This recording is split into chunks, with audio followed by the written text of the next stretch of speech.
और अब आप सभी का नेटवर्क 10 के खास कार्यक्रम रिपोर्टर्स लाइव में स्वागत है, जिसमें हमारे साथ प्रदेशों की राजधानियों और शहरों से हमारे संवाददाता जुड़ेंगे और जानकारी देंगे कि क्या है उनके शहर की खास खबरें। और इस पर अधिक चर्चा करने के लिए, अधिक जानकारी के लिए हमारे साथ हमारे वरिष्ठ संवाददाता राजकुमार चौधरी जुड़ गए हैं और हमारे संवाददाता श्रीनगर से अजहर हुसैन हमारे साथ जुड़ गए हैं। सबसे पहले राजकुमार, आपका रुख करते हुए अगर देश और विदेश की बड़ी खबरों की बात करूं तो क्या बड़ी खबरें आज की?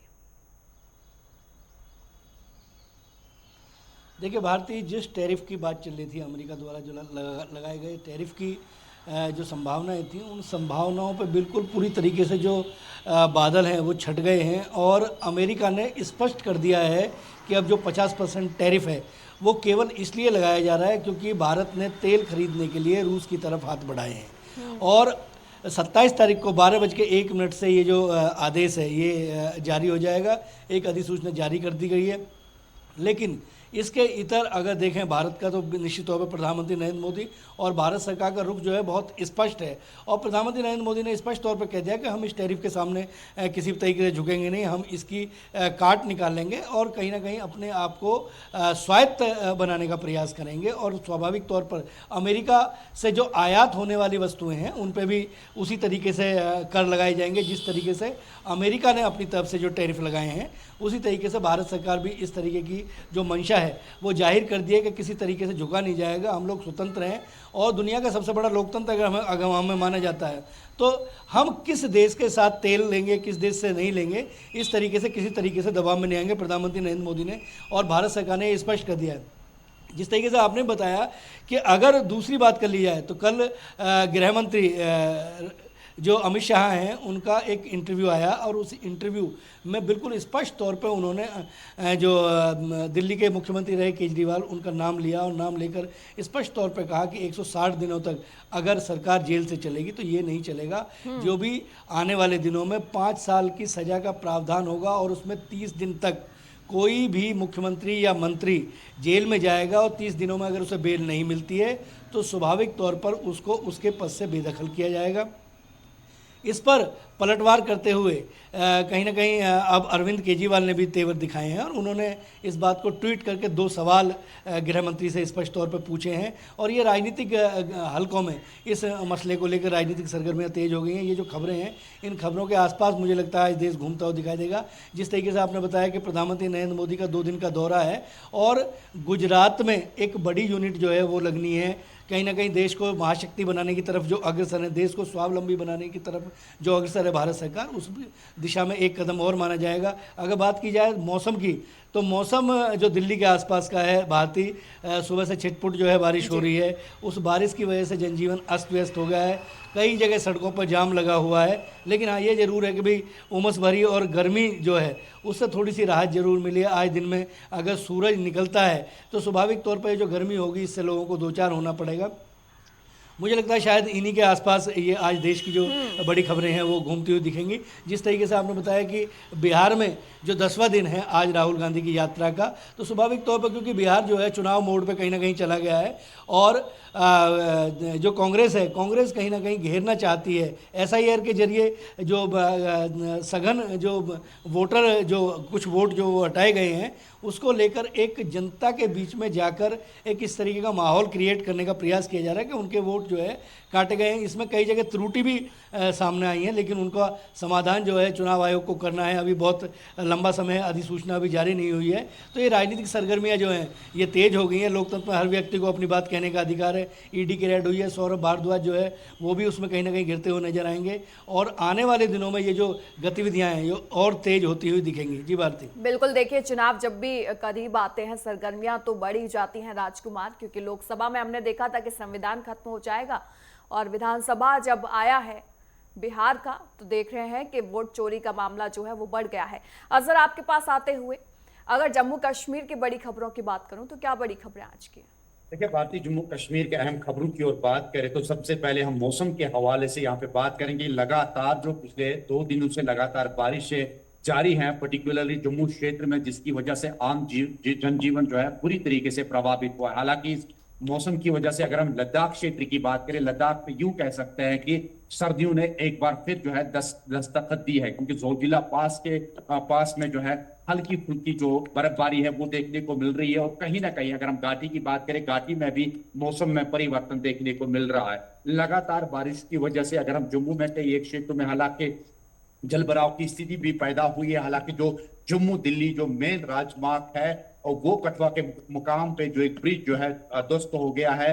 तो हालांकि बीआरओ और बाकी जो अमला है वो रिहेबिलिटेशन या उस रूट को क्लियर करने में लगे हुए हैं और काफी सारे जो नेशनल हाईवेज के जो रूट्स है उनको डाइवर्ट कर लिया गया है। और फिलहाल इस बारिश की वजह से लगातार जो मौसम विभाग का मानना है कि अगले यानी कल तक ये बारिश जो है भीषण बारिश देखने को मिलेगी। और इससे इसके साथ ही जो है एडवाइजरी भी जारी की गई है कि उन्होंने लोगों से एक बार फिर अपील की है कि वो लैंडस्लाइड या लैंडस्लाइड प्रोन एरिया से दूर रहे और साथ ही साथ जो नदी नालों से दूर रहे, क्योंकि नदी नाले भी काफी उफान पे हैं, जल भराव भी है, काफी स्थिति पैदा हुई है। और इस तरीके से जिस कल भी जो है स्कूल की छुट्टी की गई थी जम्मू के सारे क्षेत्र में। और आज भी लगातार जो निजी और प्राइवेट जितनी भी स्कूल्स है उनकी आज दिन भी छुट्टी की घोषणा की गई है। हर एक डिपार्टमेंट को अलर्ट रहने की यहाँ पे तलकीन की गई है एडमिनिस्ट्रेशन की ओर से। और कहीं ना कहीं इस भीषण बारिश की वजह से जम्मू के काफी सारे क्षेत्र में जो है नदियां जो है वो काफी उफान पे हैं। दूसरी अगर हम अहम खबर की अगर हम बात करें कि पार्लियामेंट के जो डेलीगेशन है जिनको 26 अप्रैल को कश्मीर आना था और उन्होंने काफी सारे स्टेक होल्डर से यहाँ पे बात करनी थी, यहाँ से फीडबैक हासिल करना था। और जिनकी जो सदारत यहाँ पे जो भाजपा के मेंबर पार्लियामेंट है राधा मोहन दास कर रहे थे, जो तकरीबन 35 मेंबर्स पर जो डेलीगेशन है वो 26 अप्रैल को आना था, क्योंकि 22 अप्रैल को पहलगाम अटैक हुआ और उसके बाद में इस दौरे को कैंसिल किया गया। अब एक बार फिर जो है ये प्रोग्राम जो है अगले यानी कल से ये प्रोग्राम स्टार्ट होगा। और इस पे अभी हतमी डेट नहीं आया है, लेकिन ये डेलीगेशन एक बार फिर कश्मीर वारिद होगा, जिसमें प्रियंका गांधी, कपिल सिब्बल और काफी सारे जो बड़े नेता है जो मेंबर पार्लियामेंट के डेलीगेशन है वो कहीं ना कहीं यहाँ के आम लोगों से मिलेंगे, स्टेक होल्डर्स से मिलेंगे, लीडर्स से मिलेंगे और कहीं ना कहीं यहाँ से फीडबैक हासिल करके फिर वापस वो जो है फीडबैक जो वापस लेंगे। तो इस तरीके से कहीं ना कहीं एक तैयारी है। और इस डेलीगेशन के हवाले से जम्मू कश्मीर के लोगों से भी काफी उम्मीदें हैं कि वो यहाँ से फीडबैक लेंगे और पर्टिकुलरली जो स्टेटहुड का मामला है उस हवाले से भी ये जो डेलीगेशन है ये बात करेगी।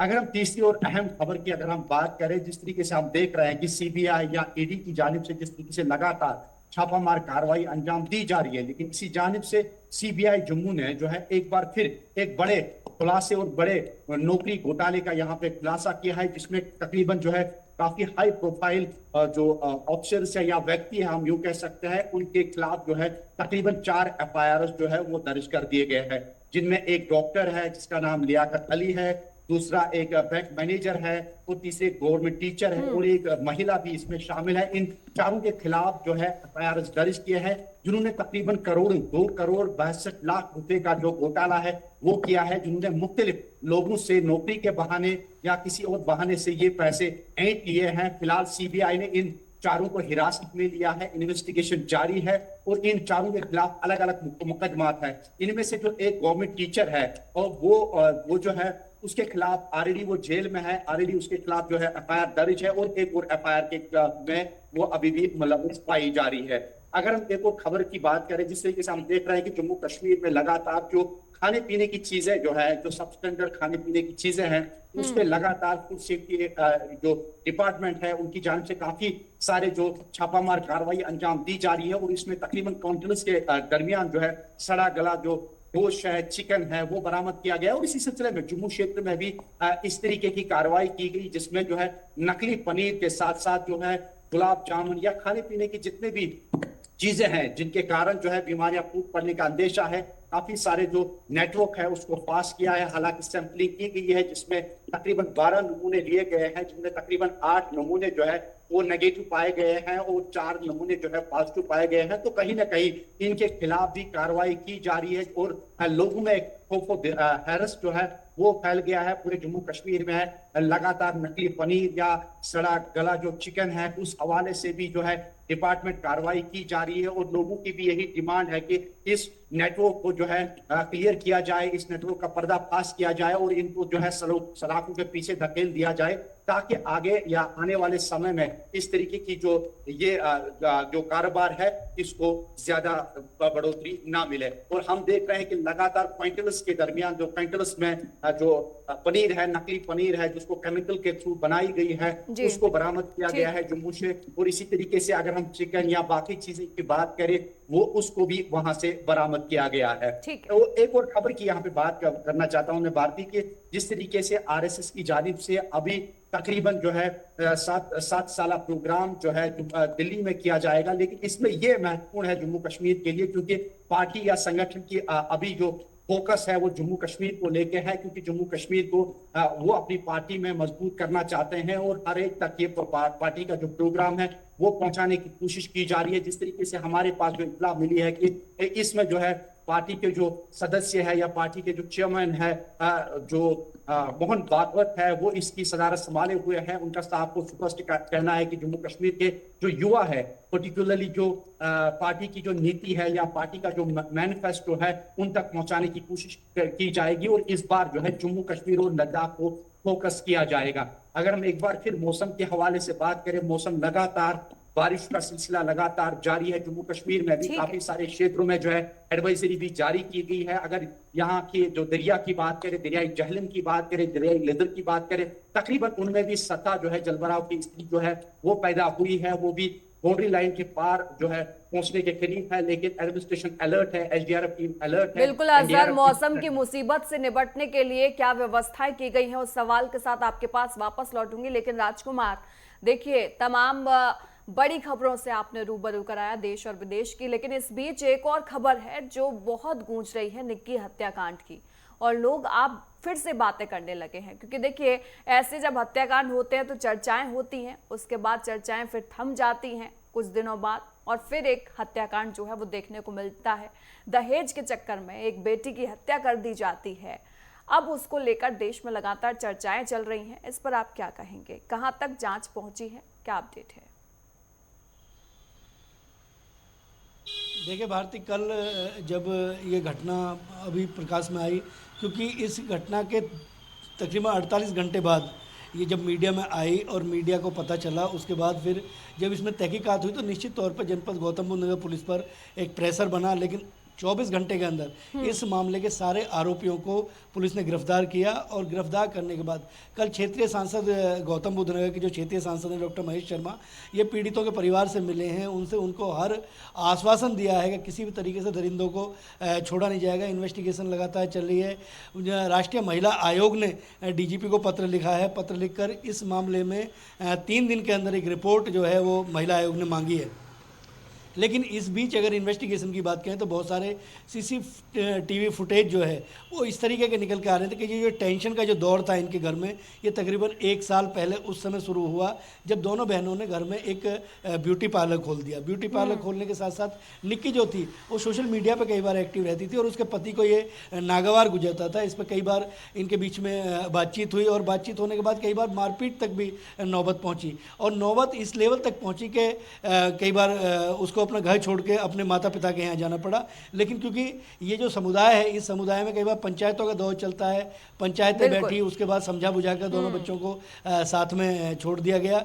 लेकिन जिस तरीके की परिस्थितियाँ आई, एक और इन्वेस्टिगेशन में जो तथ्य निकल के आया है, क्योंकि जब आग लगने के बाद उसके जो बॉडी है, उसका जो शरीर है, उसकी जो घायल अवस्था में उसको अस्पताल में लेके जाया गया, तो घर वालों ने जो इन्फॉर्मेशन दी उसमें इन्फॉर्मेशन ये थी कि गैस का सिलेंडर जो था वो फट गया और उसी से ये लगभग हर घटना में राजकुमार यही सुनने को मिलता है कि गैस का सिलेंडर अपने आप फट जाता है, और जब गैस का सिलेंडर फटता है तो बहू ही मरती है, बेटी कभी नहीं मरती है। चलिए आपके पास वापस लौटूंगी। चंडीगढ़ से हमारे संवाददाता ईशा ठाकुर भी हमारे साथ जुड़ गई हैं।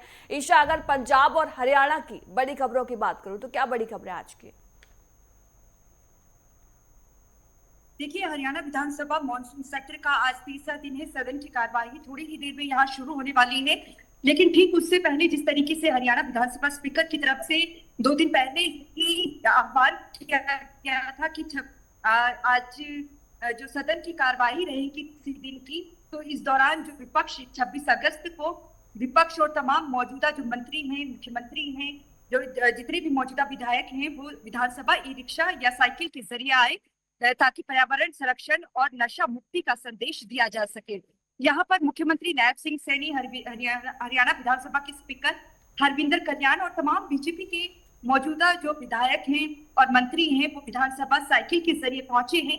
लेकिन देखिए, इस पूरे घटनाक्रम की अगर बात करें तो यहाँ पर विपक्ष का किसी तरीके का सहयोग नहीं मिला है।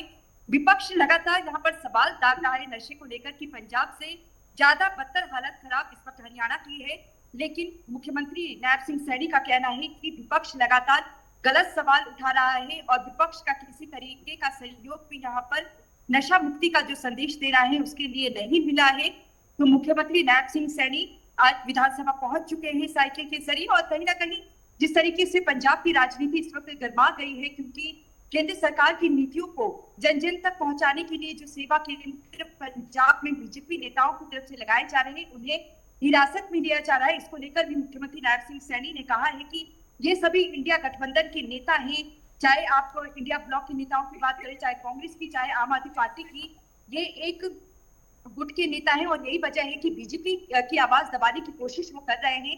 लेकिन सच्चाई की आवाज दबने वाली नहीं है, क्योंकि प्रधानमंत्री नरेंद्र मोदी गरीब का सहारा है, इस तरीके का उनका बयान है। लेकिन पंजाब की अगर बात करें तो लगातार बीजेपी नेताओं को वहां पर हिरासत में लिया जा रहा है। दूसरी तरफ सदन की कार्रवाई हरियाणा विधानसभा के मॉनसून सत्र की थोड़ी ही देर में शुरू होने वाली है। काम रोको प्रस्ताव जो कानून व्यवस्था के मुद्दे पर विपक्ष की तरफ से 24 तारीख को लाया गया था और लगातार हंगामा विपक्ष की तरफ से किया गया, और उस दौरान सदन की कार्यवाही को 6 बार स्थगित करना पड़ा और आज के लिए इसे चर्चा के लिए रखा गया है। थोड़ी ही देर में सदन की कार्यवाही जब 11 बजे शुरू होगी, उसके बाद कांग्रेस की तरफ से जो काम रोको प्रस्ताव कानून व्यवस्था के मुद्दे पर लाया गया है उस पर यहाँ पर चर्चा की जाएगी, और माना जा रहा है कि मुख्यमंत्री नायब सिंह सैनी भी विपक्ष के हर सवाल का जवाब यहाँ पर देंगे। इस वक्त देखिए, मेरी मौजूदगी हरियाणा विधानसभा परिसर में है। यहाँ पर थोड़ी दूरी पर बीजेपी विधायक दल की बैठक यहाँ पर मुख्यमंत्री नायब सिंह सैनी की तरफ से ली जा रही है, जिसमें यह तय किया जा रहा है, एक रणनीति तय की जा रही है कि कानून व्यवस्था के मुद्दे पर जो विपक्ष काम रोको प्रस्ताव लेकर आया है उसमें किस तरीके से जो सत्ता पक्ष है वो सिलसिलेवार जवाब देगा। लेकिन मुख्यमंत्री नायब सिंह सैनी उसका जवाब यहाँ पर देने वाले हैं। यहाँ पर देखिए, मौसम की अगर अपडेट में देना चाहूँ तो जिस तरीके से हालात इस वक्त बद से बदतर कहीं ना कहीं हिमाचल प्रदेश के नजर आ रहे हैं, और ठीक उसी तरीके के हालात इस वक्त पंजाब के नजर आ रहे हैं। 6 जिलों में जो सरकार की तरफ से ये आदेश दिया गया है कि जो 6 जिले हैं पंजाब के, वहां पर जो शिक्षण संस्थान हैं वो आज पूरी तरीके से बंद रहेंगे। दूसरी तरफ अगर हिमाचल प्रदेश की बात करें तो वहां पर कुल्लू, हमीरपुर, साथ साथ शिमला और सोलन, यहाँ पर शिक्षण संस्थानों को बंद करने के दिशा निर्देश जारी किए गए हैं। 3 दिन से देखिए हिमाचल प्रदेश में लगातार बारिश हो रही है, जान माल का काफी नुकसान हुआ है, नेशनल हाईवे को काफी नुकसान पहुंचा हुआ है। चंडीगढ़ से फिलहाल हिमाचल प्रदेश का संपर्क टूट गया है। कुल्लू से जो नेशनल हाईवे, कुल्लू मनाली जो नेशनल हाईवे शिमला से और चंडीगढ़ से जुड़ता है, वो अभी अवरुद्ध है और स्थिति कहीं ना कहीं भयावह यहाँ पर होती हुई नजर आ रही है। मॉनसून की अगर बात करें तो अगस्त तक देखिए कि मॉनसून चलेगा, लेकिन उससे ठीक पहले जो 1 सप्ताह बचा है मॉनसून का, वो कहीं ना कहीं कहर बरपाता हुआ यहाँ पर नजर आ रहा है। और यही वजह है कि हिमाचल प्रदेश के हालात तो खराब होते ही जा रहे हैं, लेकिन हिमाचल का पानी जिस तरीके से पंजाब और हरियाणा पहुंच रहा है, इससे हरियाणा और पंजाब के हालात भी खराब होते नजर आ रहे हैं। खास तौर से पंजाब की जो नदी है, वो चाहे सतलुज दरिया की बात करें या ब्यास या रावी नदी की बात करें, इस वक्त उफान पर हैं और लोगों से लगातार ये आग्रह किया जा रहा है कि वो सावधानी बरते। और आज भी देखिए भारी बारिश का अलर्ट है, लगातार बारिश हो रही है। अभी थोड़ी देर बारिश रुकी हुई है, लेकिन कहीं ना कहीं ये जरूर कहा जा सकता है कि आगे 1 सप्ताह तक अगर बारिश इस तरीके से रहेगी तो कहीं ना कहीं जो नुकसान है वो और भी ज्यादा हिमाचल के साथ साथ जो मैदानी इलाके हैं, चाहे पंजाब की बात करें या हरियाणा की, ये ज्यादा बढ़ सकता है। जी बिल्कुल। देखिए, तमाम बड़ी खबरें हैं। आप सभी का बहुत बहुत धन्यवाद तमाम जानकारी के लिए।